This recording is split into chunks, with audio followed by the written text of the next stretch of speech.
Okay, welcome back for chapter 7. Chapter 7 is the sorting hat. So if we are thinking about what happened in the previous chapter, or maybe a couple of previous chapters, we know that the kids going to the schools. So there's Harry, there's Ron, there's Hermione, there's Neville, there's Draco, who maybe isn't such a nice classmate. We don't really know yet. And one of their concerns, one of the things they're nervous about in starting their new school is which house they're going to be in. And Harry doesn't know a lot about that, but he's heard them say some things. So we know there's Gryffindor. That was one of the houses that were mentioned in the previous chapter. And that's what Ron's whole family is in. They're in the house of Gryffindor. So we know that he wants to really be in Gryffindor. And we know there's Hufflepuff and there's Ravenclaw, and those all seem like okay options for all of them, but they don't want to be in Slytherin. So I guess we'll learn more about what goes on at Slytherin and why nobody kind of wants to be in it. I believe they said that Voldemort was in Slytherin, so they thought that was maybe a bad sign. All right, the sorting hat. Let's see. The door swung open at once. A tall, black-haired witch in an emerald green robe stood there. She had a very stern face, and Harry's first thought was that this was not someone to cross. The first year's, Professor McGonagall, said Hagrid. Thank you, Hagrid. I will take them from here. She pulled the door wide. The entrance hall was so big you could have fit the whole Dursley's house in it. The stone walls were lit with flaming torches like the ones at Gringotts, and the ceiling was too high to make out, and a magnificent marble staircase facing them led to the upper floors. They followed Professor McGonagall across the flagstone floor.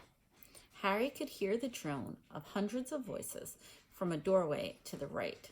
The rest of the school must already be here, but Professor McGonagall showed the first years into a small, empty chamber off the hall. They crowded in, standing rather close together than they would have usually done, peering about nervously. Welcome to Hogwarts, said Professor McGonagall. The start of the term banquet will begin shortly, but before you take your seats in the Great Hall, you will be sorted into your houses. The sorting is a very important ceremony because while you're here, your house will be something like your family within Hogwarts. You will have classes with the rest of your house, sleep in your house dormitory, and spend your free time in the house common room. The 4 houses are called Gryffindor, Hufflepuff, Ravenclaw, and Slytherin. Each house has its own noble history, and each has produced outstanding witches and wizards. While you're at Hogwarts, your triumphs will earn you house points, while any rule breaking will lose you house points. At the end of the year, the house with the most points is awarded the House Cup, a great honor. I hope you will each be a credit to whichever house becomes yours. The sorting ceremony will take place in a few minutes in front of the rest of the school. I suggest you smarten yourselves up as much as you can while you're waiting. Her eyes lingered for a moment on Neville's cloak, which was fastened under his left ear, and on Ron's smudged nose. Harry nervously tried to flatten his hair. I shall return when we are ready for you, said Professor McGonagall. Please wait quietly. She left the chamber. Harry swallowed. How exactly do they sort you into houses? He asked Ron. Some sort of test, I think. Fred says it hurts a lot, but I think he was joking. Harry's heart gave a horrible jolt. A test in front of the whole school? But he didn't know any magic yet. What on earth would he have to do? He hadn't expected something like this the moment he arrived. He looked anxiously and saw that everyone else looked terrified too. No one was talking much, except for Hermione Granger, who was whispering very fast about all the spells she'd learned and wondering which one she'd need. Harry tried hard not to listen to her. He'd never been more nervous. Never. Not even when he'd had to take a school report home to the Dursleys, saying that he somehow turned his teacher's wig blue. He kept his eyes fixed on the door. Any second now, Professor McGonagall would come back and lead him to his doom. Then something happened that made him jump about a foot in the air, and several people behind him screamed. "What the?" he gasped. So did the people around him. About 20 ghosts had just streamed through the back wall. Pearly white and slightly transparent, they glided across the room, talking to no one and hardly glancing at the first years. They seemed to be arguing. What looked like a little fat monk was saying, "Forgive and forget, I say. We ought to give him a second chance." "My dear Friar, haven't we given Peeves all the chances he deserves? He gives us a bad name, and you know, he's not really even a ghost. I say, what are you all doing here?" A ghost wearing a ruff and tights had suddenly noticed the first years. Nobody answered. "New students," said the fat friar, smiling around them. "About to be sorted, I suppose." A few people nodded mutely. "Hope to see you in Hufflepuff," said the friar. "My old house, you know." "Move along now," said a sharp voice. "The sorting ceremony's about to start." Professor McGonagall had returned. One by one, the ghosts floated away through the opposite wall. "Now form a line," Professor McGonagall told the first years, "and follow me." Feeling oddly as though his legs had turned to lead, Harry got into a line behind a boy with sandy hair. With Ron behind him, they walked out of the chamber, back across the hall, and through a pair of double doors into the great hall. Harry had never imagined such a strange and splendid place.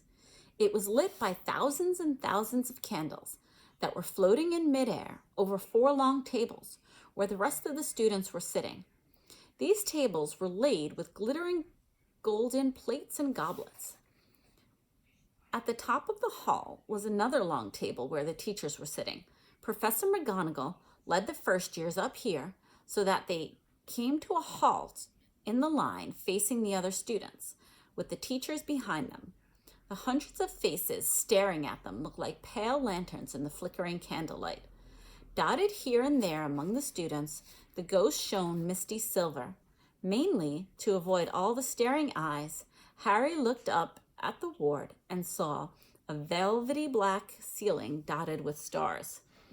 He heard Hermione whisper, "It's bewitched to look at a sky outside. I read about it in Hogwarts history." It was hard to believe there was a ceiling there at all, and that the great hall didn't simply open up to the heavens. Harry quickly looked down again as Professor McGonagall silently placed a 4-legged stool in front of the first years. On top of the stool, she pointed out a wizard's hat. This hat was patched and frayed and extremely dirty. Aunt Petunia would never let it in the house.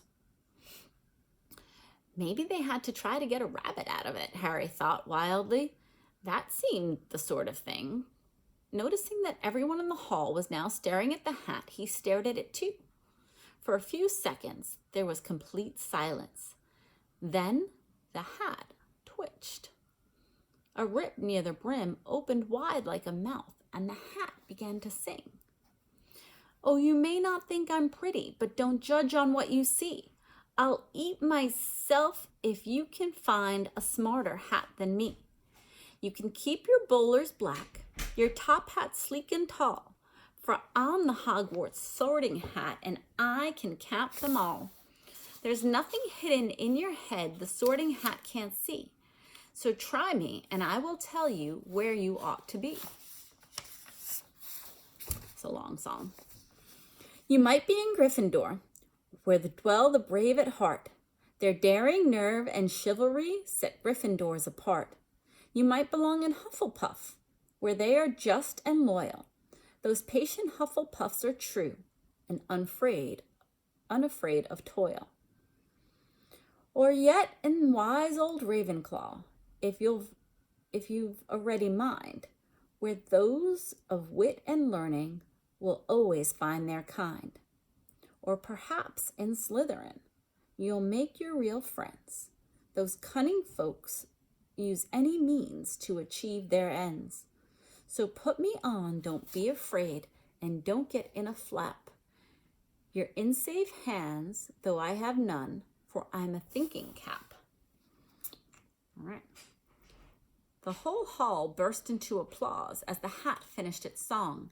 It bowed to each of the 4 tables and then became quite still again.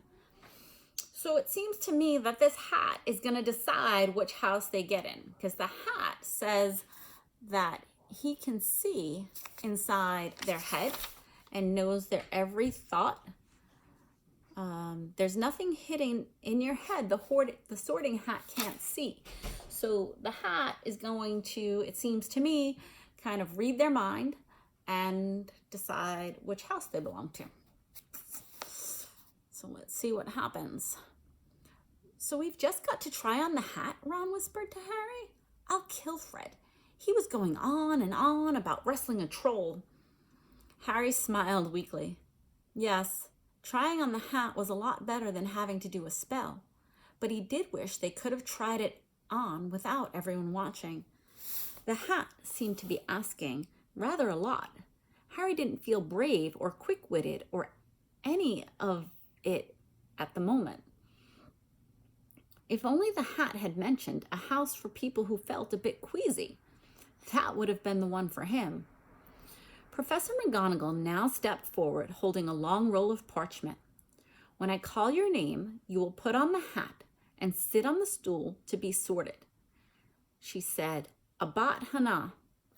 A pink-faced girl with blonde pigtails stumbled out of line, put on the hat, which fell right down over her eyes, and sat down. A moment's pause. Hufflepuff, shouted the hat. The table on the right cheered and clapped as Hannah went to sit down at the Hufflepuff table. Harry saw the ghost of the fat friar waving merrily at her. Bones, Susan. Hufflepuff, shouted the house again, and Susan scuttled off to sit next to Hannah. Boot, Terry, Ravenclaw. The table second from the left clapped this time. Several Ravenclaws stood up to shake hands with Terry as he joined them. Brocklehurst, Mandy. She went to Ravenclaw too, but Brown Lavender became the first new Gryffindor, and the table on the far left exploded with cheers. Harry could see Ron's twin brothers catcalling.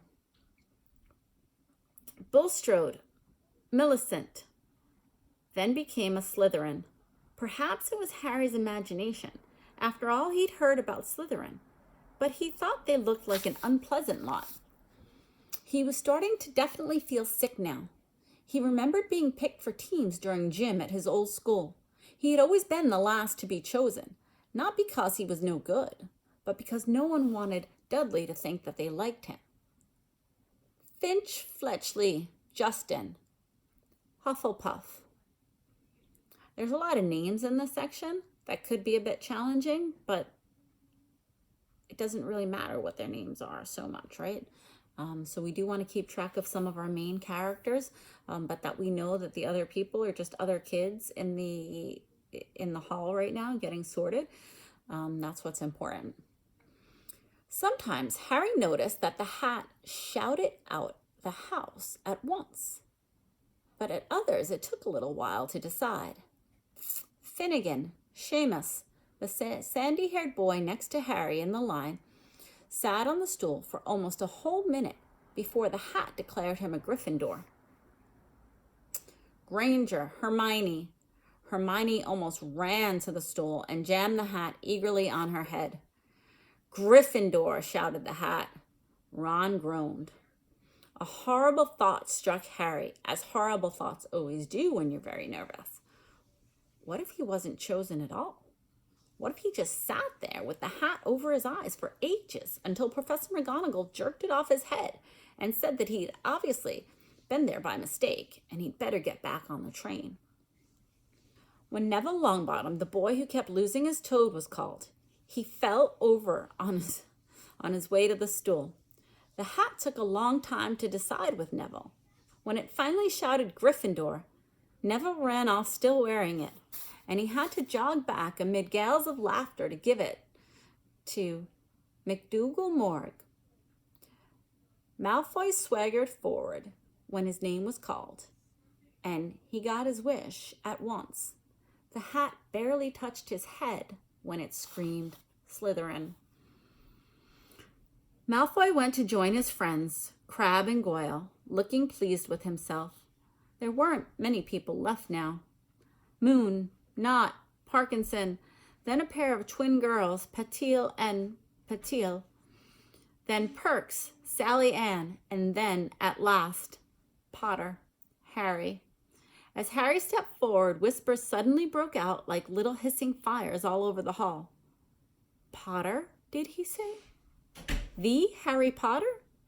The last thing Harry saw before the hat dropped over his eyes was a hall full of people craning their neck to get a good look at him. Next second, he was looking at the black inside of the hat. He waited. Said a small voice in his ear. Difficult. Very difficult. Plenty of courage, I see. Not a bad mind either.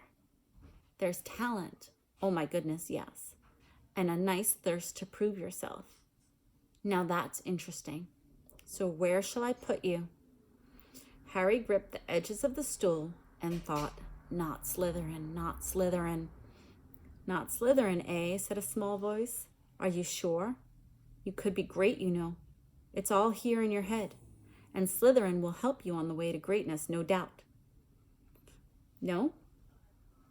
Well, if you're sure, better be Gryffindor. Harry heard the hat shout the last word to the whole hall.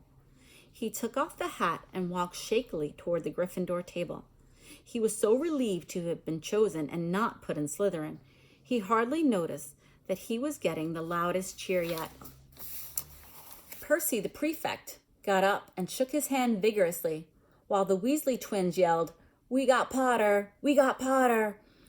Harry sat down opposite the ghost in the ruffle he'd seen earlier.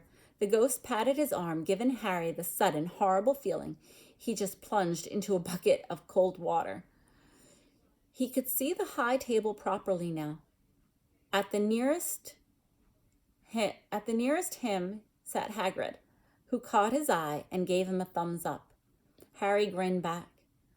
And there in the center of the high table, in the large gold chair, sat Albus Dumbledore. Harry recognized him at once from the card he'd gotten out of the chocolate frog on the train. Dumbledore's silver hair was the only thing in the whole hall that shone as brightly as the ghost's. Harry spotted Professor Quirrell, too, the nervous young man from the leaky cauldron. He was looking very peculiar in a large purple turban. And now there were only 4 people left to be sorted. Thomas Dean, a boy even taller than Ron, joined Harry at the Gryffindor table. Turpin Lisa became a Ravenclaw, and then it was Ron's turn. He was pale green by now. Harry crossed his fingers under the table, and a second later the hat shouted, Gryffindor. Harry clapped loudly with the rest as Ron collapsed into a chair next to him. "Well done, Ron. Excellent," said Percy Weasley pompously across Harry as Zabini Blaze was made a Slytherin. Professor McGonagall rolled up her scroll and took the sorting hat away. Harry looked down at his empty gold plate. He had only just realized how hungry he was.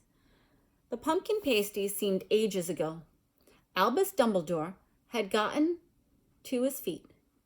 He was beaming at the students, his arms open wide, as if nothing could have pleased him more than to see them all there. "Welcome," he said. "Welcome to a new year at Hogwarts. Before we begin our banquet, I would like to say a few words. And here they are. Nitwit, Blubber, Oddment, Tweak. Thank you." He sat back down. Everybody clapped and cheered. Harry didn't know whether to laugh or not. Is he a bit mad?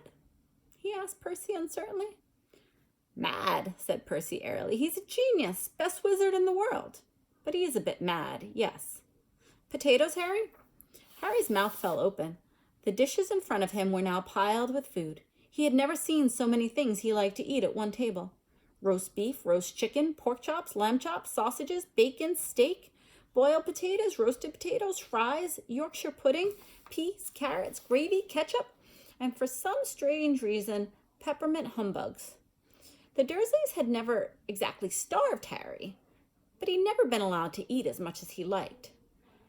Dudley had always taken anything that Harry really wanted, even if it made him sick. Harry piled his plate with a bit of everything, except for the peppermints, and he began to eat. It was delicious. That does look good, said the ghost in the ruff sadly, as he watched Harry cut up his steak. Can't you? I haven't eaten for nearly 500 years, said the ghost. I don't need to, of course, but one does miss it.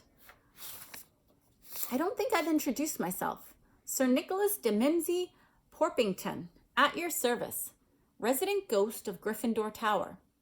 I know who you are, Ron said suddenly. My brothers told me about you. You're nearly headless Nick. I would prefer if you called me Sir Nicholas de Mimsy, the ghost began stiffly, but sandy hair Seamus Finnegan interrupted. Nearly headless? How can you be nearly headless? Sir Nicholas looked extremely miffed, as if their little chat wasn't going the way he wanted. Like this, he said irritably.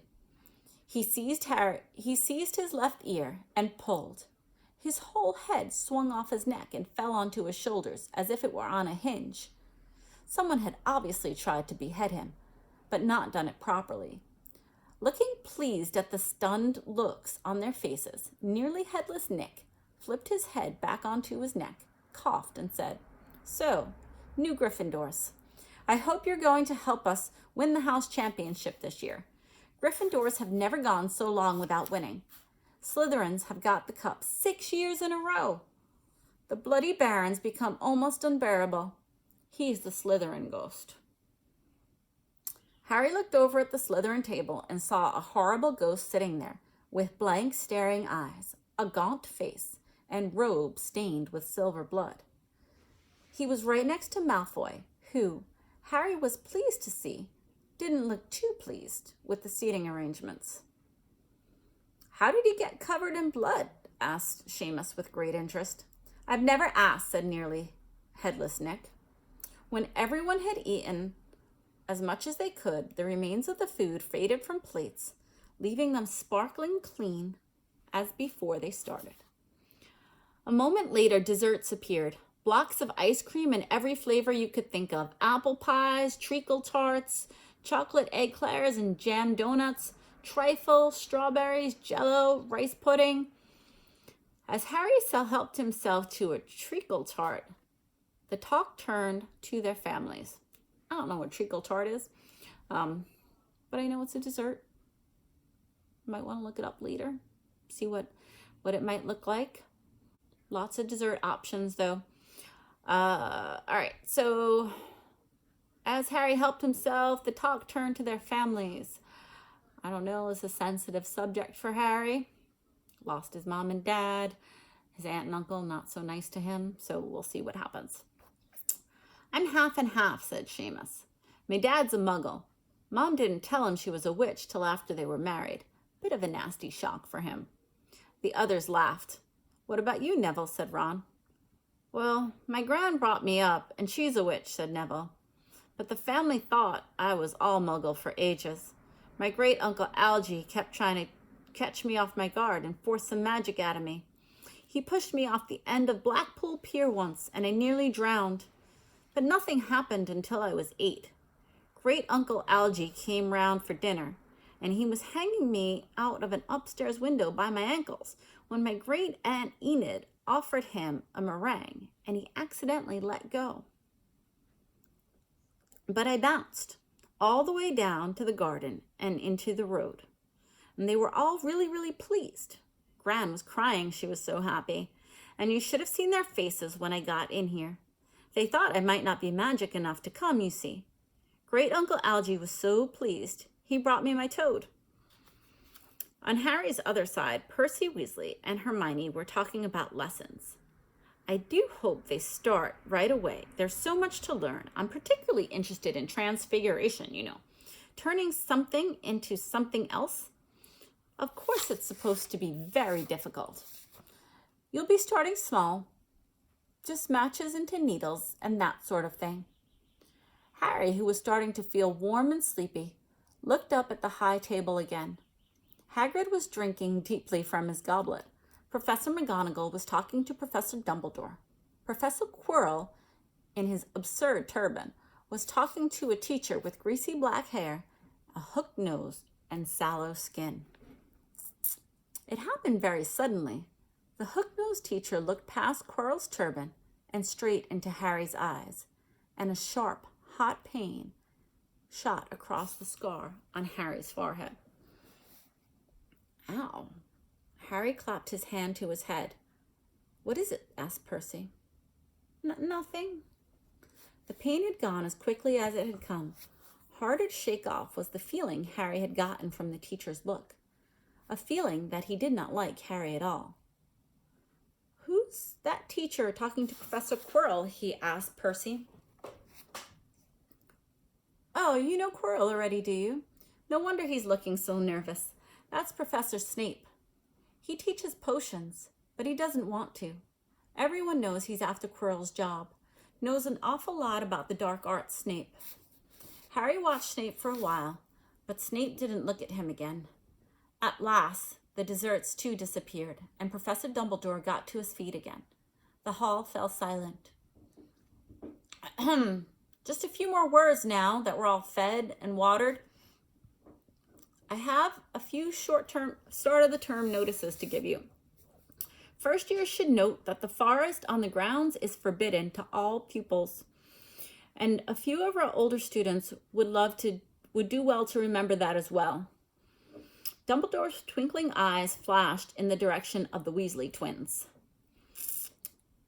I have been asked by Mr. Filch, the caretaker, to remind all of you that no magic should be used between classes in the corridors. Quidditch trials will be held for the second week of term. Anyone interested in playing for their house teams should contact Madam Hooch. And finally, I must tell you that this year, the third floor corridor on the right-hand side is out of bounds to everyone who does not wish to die a very painful death. Harry laughed, but he was one of the few who did. He's not serious, he muttered to Percy. Must be, said Percy, frowning at Dumbledore. It's odd because he usually gives us a reason why we're not allowed to go somewhere. The forest is full of dangerous beasts. Everyone knows that. I don't think he might have told us prefects at least. And now, before we go to bed, let us sing the school song, cried Dumbledore. Harry noticed that the other teachers' smiles had all become rather fixed. Dumbledore gave his wand a little flick, as if he were trying to get a fly off the end of it, and a long golden ribbon flew out of it, which rose high above the tables and twisted itself snake-like into words. Everyone picked their favorite tune, said Dumbledore, and off we go. And the school bellowed, Hogwarts, Hogwarts, Hoggy-Warty, Hogwarts. It's not a great song. Teach us something, please, whether we be old and bald or young with scabby knees. Our heads could do with filling with some interesting stuff. For now they're bare and full of air, dead flies and bits of fluff. So teach us things worth knowing, bring back what we forgot. Just do your best, we'll do the rest, and learn until our brains all rot. Everybody finished the songs at different times. At last, only the Weasley twins were left singing along to a very slow funeral march. Dumbledore conducted their last few lines with his wand, and when they had finished, he was one of those who clapped the loudest. Ah, music, he said, wiping his eyes, a magic beyond all we do here. And now bedtime. Off you trot. The Gryffindor first years followed Percy through the chattering crowds. out of the great hall and up the marble staircase. Harry's legs were like lead again, but only because he was so tired and full of food. He was too sleepy to even be surprised that the people in the portraits along the corridors whispered and pointed as they passed, or that twice Percy led them through doorways hidden behind sliding panels and hanging tapestries. They climbed more staircases, yawning and dragging their feet. Harry was just wondering how much farther they had when they came to a sudden halt. A bundle of walking sticks was floating in midair ahead of them, and as Percy took a step toward them, they started throwing themselves at him. "Peeves," Percy whispered to the first years. "A poltergeist." He raised his voice. "Peeves, show yourself." A loud, rude sound, like the air being let out of a balloon, answered. "Do you want me to go to the Bloody Baron?" There was a pop, and a little man with wicked dark eyes and a wide mouth appeared, floating across the air, clutching the walking sticks. "Ooh," he said with an evil crackle. "Ickle firsties, what fun."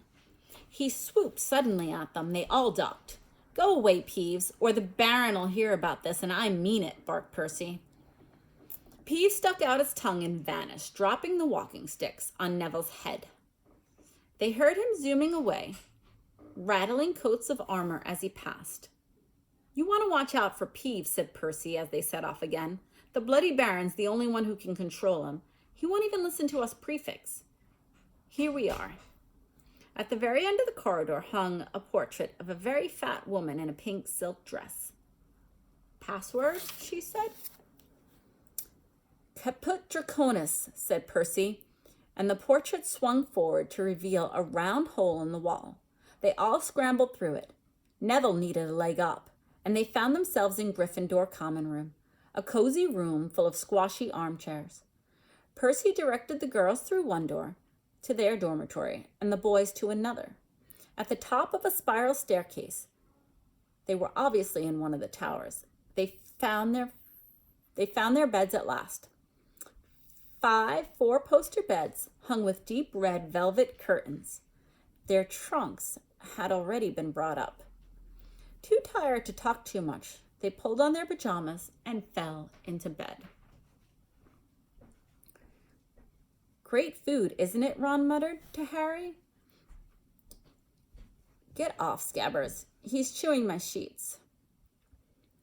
Harry was going to ask Ron if they had any of the treacle tart left, but he fell asleep almost at once. Perhaps Harry had eaten a bit too much, because he had a very strange dream. He was wearing Professor Quirrell's turban, which kept talking to him and telling him that he must transfer to Slytherin at once because it was his destiny. Emily is wearing a Slytherin shirt right now, and it is not her destiny because she is a Hufflepuff and everybody knows it. Yes, I am. All right, so Harry has this weird dream, and I'm thinking maybe it's a little bit more than a dream. But anyway, the turban is talking to him and telling him that it's his destiny to be in Slytherin. Harry doesn't want to be in Slytherin. Emily doesn't belong in Slytherin. These are things we've learned in this part of the story. It got heavier and heavier until he tried to pull it off, but it tightened painfully. And there was Malfoy laughing at him as he struggled with it. Then Malfoy turned into the hook-nosed teacher, Snape, whose laugh became high and cold. There was a burst of green light, and Harry woke, sweating and shaking. He rolled over and fell asleep again, and when he woke the next day, he didn't remember the dream at all. I think we should remember the dream because I think that the dream might be important at some point. I'm just guessing. That's not based on a whole lot from this story, but I just think Harry's going to have a lot of normal and abnormal experiences. So we will see. And next we're up to chapter 8, the Potions Master. And I bet we're going to get to learn our professors a little bit more. All right.